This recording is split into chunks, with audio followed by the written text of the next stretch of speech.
There are many forms of abuse without leaving bruises. We can play characters in the abusive people's lives that support or justify their abusive actions and choices, enabling the abuse through a cast of victims groomed for the parts. We often discover later that we ourselves were enabling our abusers to act in the world, spreading their abuse far and wide. It is heartbreaking to know you have been nothing but a supply of instant gratification at your pain to the abusers because you were loyal to the core. Most of us get our parts set in our childhood. We play those parts out throughout our lives, leading us into multiple abusive relationships that we are completely unaware of our abuse in, because it has been normalized from what we learned to be in the world in our childhoods. You are not to blame for what you were trained to be. You were not born that way, you were molded that way. Things like religion, family power dynamics, peer shaming, societal expectations of you, etc. can all train you into playing the part that best supports the abuses in our world. Because these social groups are our lifelines, we cannot see how abusive they are to us, but we feel it. We feel how wrong it is to be treated without respect, responsibility, or consenting ideas and actions. We feel how the selfishness of others crushes those around them.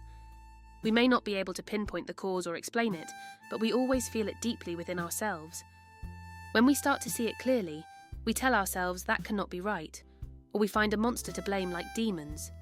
But the reality is that it was people you trusted making choices that cause you harm for their selfish gains.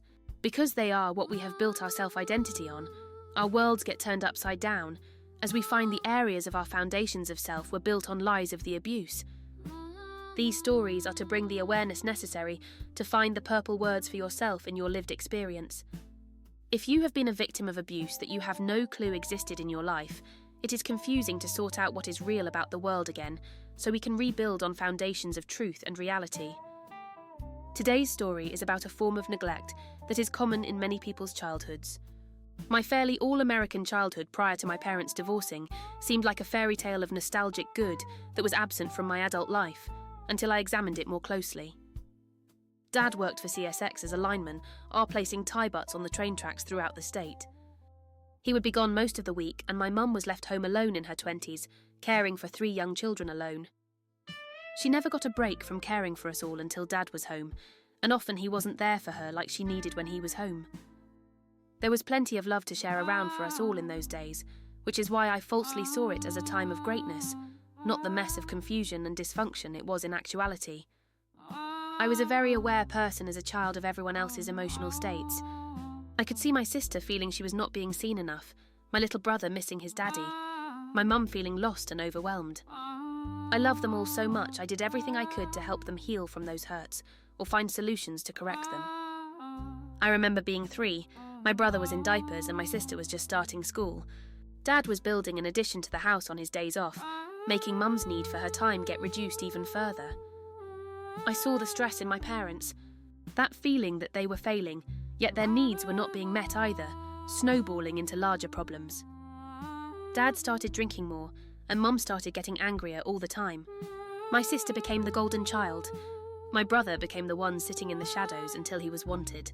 I became the helper at this point in time. I was not forced into this position, or intentionally groomed for it, but those things did eventually become a part of the position. The expectations within the family of my responses to always be there to take care of them existed well into my adulthood. I cut it off for my well-being, and have been paying the price for that perceived betrayal to them for most of my life, when I put my needs first. I knew how to cook breakfasts and lunches by 6, laundry, grocery shop, mow the lawn, fix things with tools, set a mousetrap, do dishes, clean the house, etc. I was the child jack of all trades in the family to support and supply resolutions for everyone. I have never outgrown this. These videos are proof of that. I am sharing my most intimate and secret things with all of you, so that hopefully someone else can find their red words and make the necessary changes in their story. As we get further into my abuses, you will see why what most people are ashamed of to even think about, I am able to openly share. Shame was a weapon used against me, so I do not have that hurdle to overcome, because I have already learned how. Many of us backtrack on our progress to growth due to our inability to accept our shame. I intend to try to help everyone watching this to see beyond their shame into healing and growing. This story is to bring awareness to the lack of care many of us got as individuals within our family dynamics. We may have been aware of the other people around us' needs, while we remained entirely ignorant to our unmet needs as we saw to everyone else's for that rare moment when our needs would be met. This was abuse in the form of neglect. Maybe you are the parent now and find yourself playing out the role you had as a child. My sister is still the golden child, determined to prove she deserves to be cared about through achievements. My brother is still just doing his thing in the shadows, desperately waiting to be noticed and loved by those who should love him. My mum was still the overwhelmed lady trying desperately to get those moments to herself for her to heal, which were always being denied.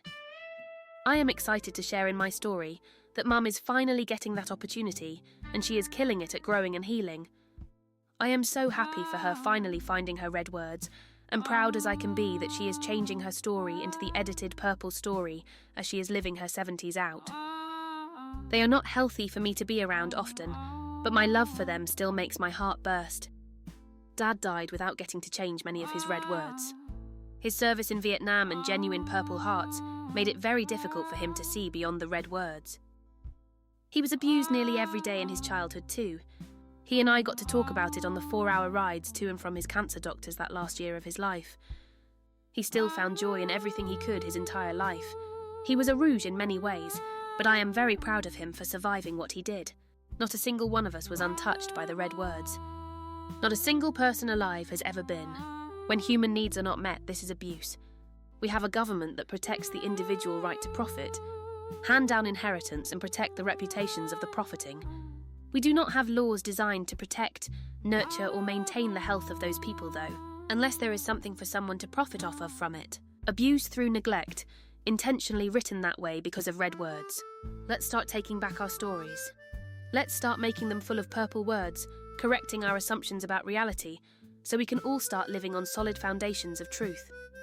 So authors, what part were you trained to play? Are there more than one? I did not cover them all just yet, so you had best stay tuned to see if there are more roles you were groomed to play in your life. We have to identify the red words and see them for what they are, for us to build beyond them. It is never too late to learn who you are in actuality. Do not hate yourself for being the role you were expected to play. Accept that it was your survival response to your unmet needs. Do not shame yourself for continuing those roles into your other relationships in the world as you grew. It was the only way you knew how to do it. That is the thing about red words. They are hidden from being seen for what they are. They are designed to keep us in our places, not for us to be a whole person. They are there to make us play our parts to supply the needs of the abusers. We have the chance now to find them and eliminate them from our lives going forward. Nostalgia is nice, but a well-lived reality based in truth is far more gratifying than any imagined greatness of the past ever can be. Start by naming the roles with big, bold purple letters. Own who you are without shame for failing yourself.